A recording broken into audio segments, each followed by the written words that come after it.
fourth grade. I'm so excited to be here with you, be able to post just a quick math lesson that we can go over together and take a look at. Today we're going to be working some more with these decimal fractions that Ms. Hunt started with you last week.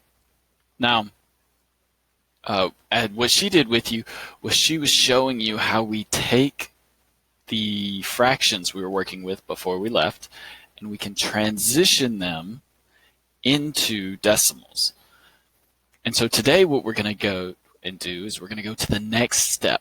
So we're going to take this and figure out how we can add with the tenths and hundredths that Ms. Hunt showed us last week. So here's our standard. We're going to be taking these and converting our fractions to decimals and decimals to fractions and making sure we can add them together. So let's take a look at our first problem. Here we have 3/10 plus 57 hundredths. Now you can see here we have it written down in unit form for us as well. So what I want us to see is this right here looks exactly like how we would write our fractions in unit form. So let's take a look at that. If I go right here to my text box and I say 3/10 in fraction form, if I were to ask you to write this in unit form before we left, all of you would have been able to show me 3/10. So we have 3/10 plus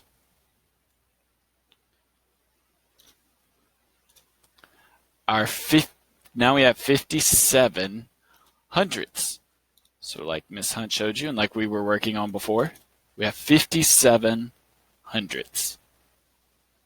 Now from here, once we convert these into a fraction, we have a problem.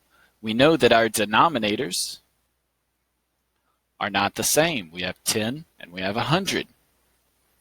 So we have to figure out what we can do here to make these have the same denominator. Now I'm going to show you a trick that you can do with fractions, with decimals. I'm sorry. So your decimal here, 3/10, if instead of leaving it here at 3/10, if we add another 0, we have the same value. So this is still the same value as 3/10, but we would write it a different way. So what it would be equal to, if I were to ask you to write this as a fraction, you would write 30 hundredths. Because we now have a digit here in the hundredths place.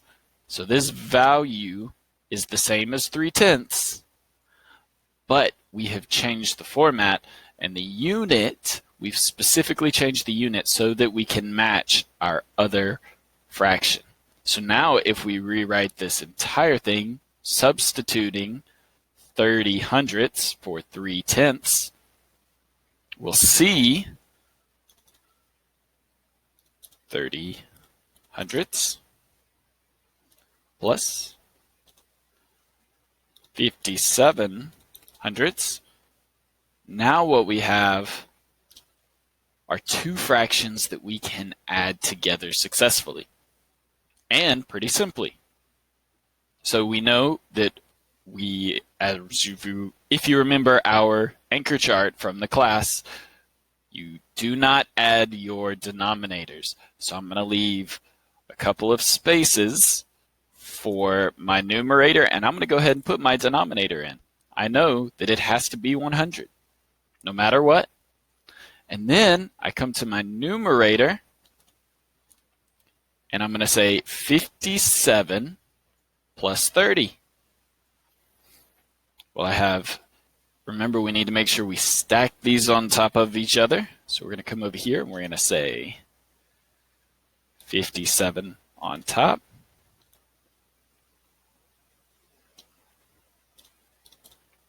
$30 on bottom. We want to add them together. There we go. Now, what we can do is we can do some addition. So let's take a look. 7 plus 0 is going to give us 7.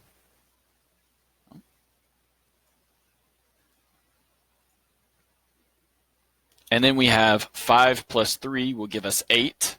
So our answer is 87. So I come down here, 87 hundredths.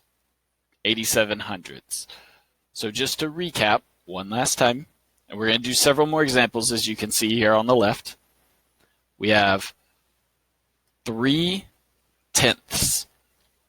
What you can do, if you can't take it straight to the fraction, take it to your unit form first so that you can see 3 is your numerator, tenths is your denominator. That will give you 3 tenths. Then 57 is your numerator, hundredths is your denominator. Once you do this, if your fractions don't match in their denominators, then see if you can change the unit by adding a 0 to either the first problem, the first number, or the second number. If you can add a 0 to either one, and it makes your fractions denominators the same, then it allows you to change your unit. You can add easily together, and you'll find your answer. So our answer here is 87 hundredths. So let's look at another problem. We have another problem here. We have 5 tenths, which we've converted, and we have 64 hundredths.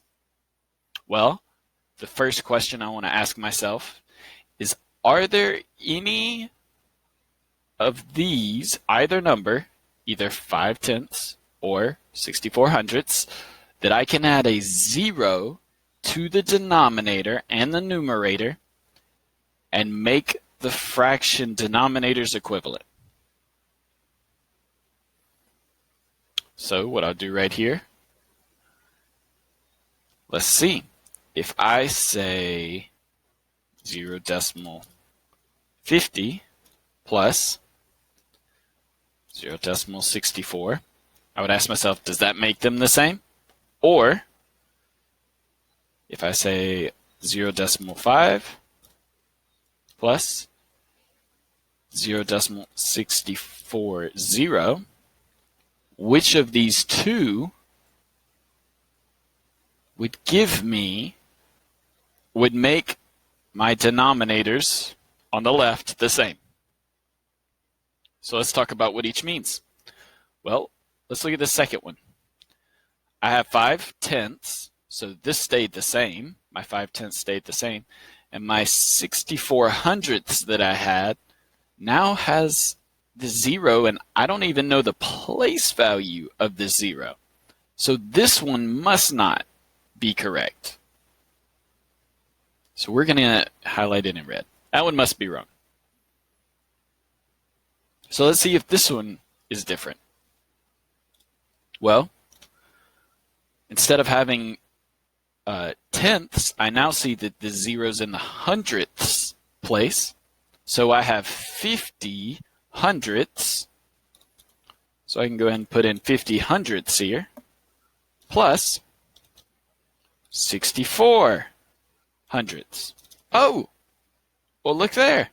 We have the same.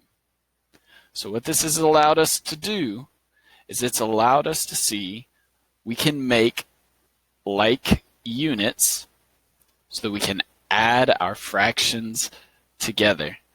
Now, to show additionally this is wrong, let's go ahead and strike through.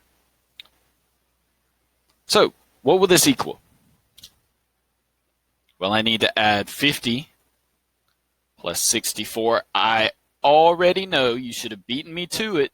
You should have already been telling yourself, my denominator does not change. So, I have 50, or let's put 64 on top, make it easier on us.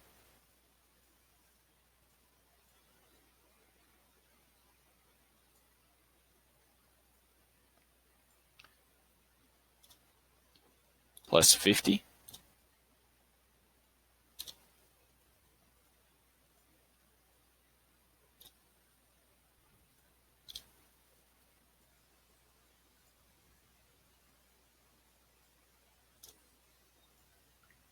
Right. So 4 plus 0, 4. 6 plus 5 is going to give us 11.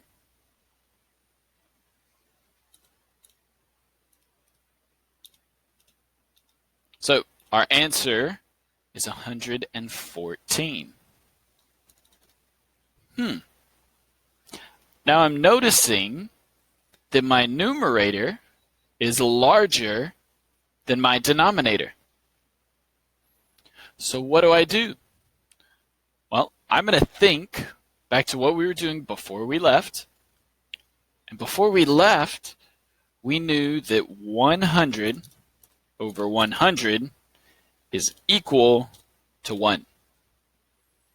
And over here I see I have 114, so that's more than 100.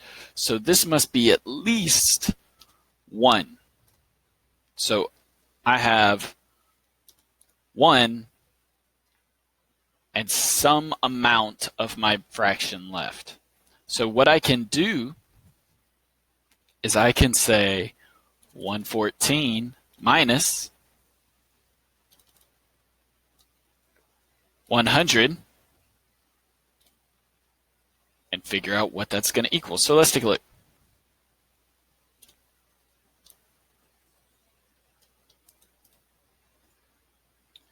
Here we go.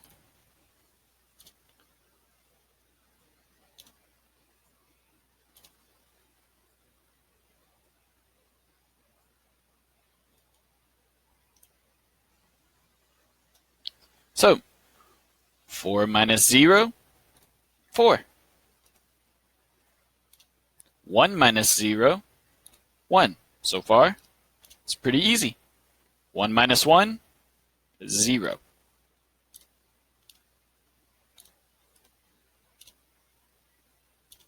So we know we have 14 hundredths left now, because I've taken away 100 to prove that I have a whole. So now I only have 14 hundredths left. So I have 1 and 14 hundredths. 1 whole and 14 hundredths. As a matter of fact, let's go ahead and give that one a green. We'll give these a yellow so that we can see these are different parts of the same whole. So we have 1 and 14 hundredths here is our answer for this problem. But how do we take it back?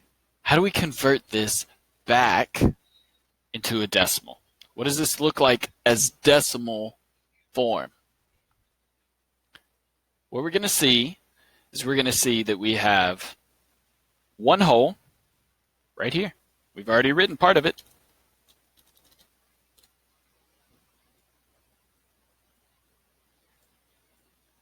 One whole.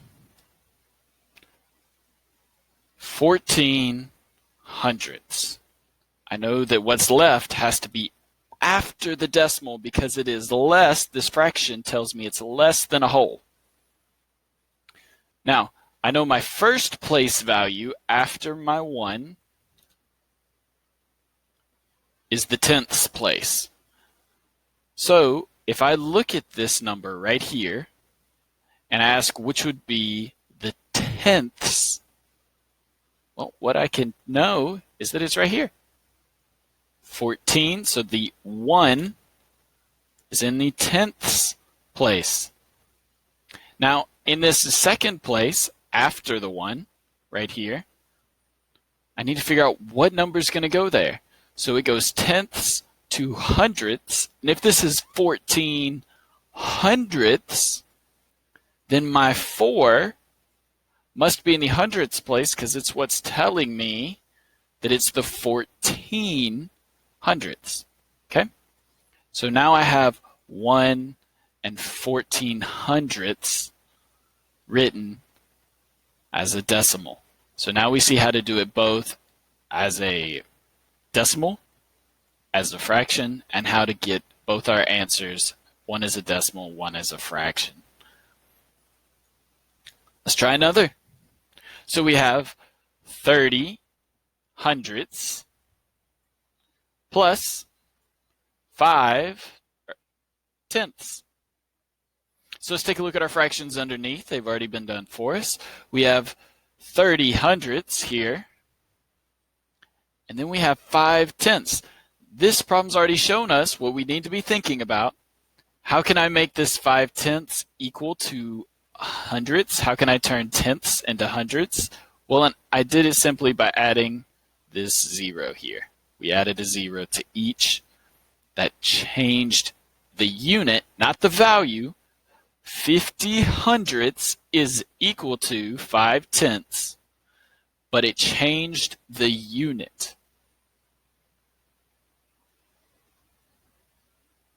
So let's add some fractions.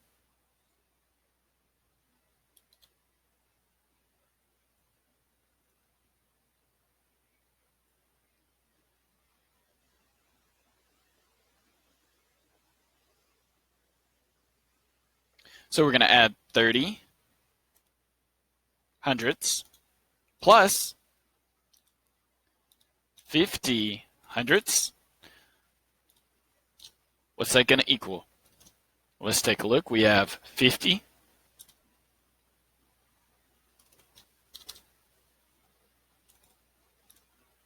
plus 30 .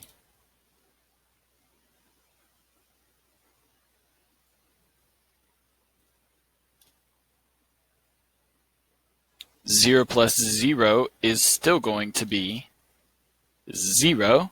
5 plus 3 will give us 8. So we have 80 hundredths. Once again, you should have already beaten me to it, knowing that we do not add or subtract our denominators. So we already knew that was going to be 100. We can see that it's 80 hundredths. So now you should be asking yourself, is my 80 greater than, less than, or equal to 100? We can see that it is less than 100, so that means this fraction is less than 1 whole. Because it is less than 1 whole, we do not have to convert this into a whole number or anything like that. All we want to do now is change this 80 hundredths back into a decimal. So we would say this is equal to, once again, we said it's less than 1 whole, so in our ones place, we put a 0, decimal. We now have the tenths place that we are coming up on that we want to see. The tenths place, like we said in our previous problem, right here, we see that the tenths place was this first digit inside of the fraction for the decimal. So it was a 1 over here, so let's see what the first digit inside of the fraction for the decimal is, and it's an 8. So in my tenths place, I have an 8. Now in my hundredths place, this is a hundredths fraction. I have a 0. So that means in my hundredths place, I need to put a 0. Now this problem is unique because we do not have to have our extra 0 here. What we will see is that if we continue, we said it was less than 1 whole, so we'll say 0, decimal, 8 in our tenths place. 8 tenths is equivalent to 80 hundredths. All right, so now what I want you to do is I want you to solve the problems that you see here on this page. Now this is for all week. What you're going to do is you're going to read the directions for 1, 2, and 3. And we're going to solve these. So it says solve, convert tenths to hundredths before finding the sum. Rewrite the complete number sentence in decimal form. Problems 1A and 1B are partially completed for you. So that's the instructions for number 1. Number 2 says solve. Then rewrite the complete number sentence in decimal form. And number 3 says solve by rewriting the number sentence in fractional form. After solving, rewrite the complete number sentence in decimal form. All right, what I want to do real quick is I'm going to zoom in. Just in case you were not able to see, I want you to be able to read these instructions, see all of the problems. I'm going to pause at each section here so that we can clearly see. You can pause the video, take a look at these, solve these one at a time. Take some time. If you have any questions, your parents can email me.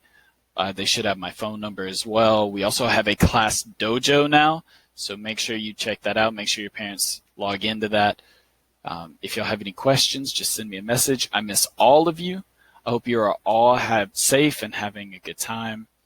And I hope you get some enjoyment out of this learning in this time.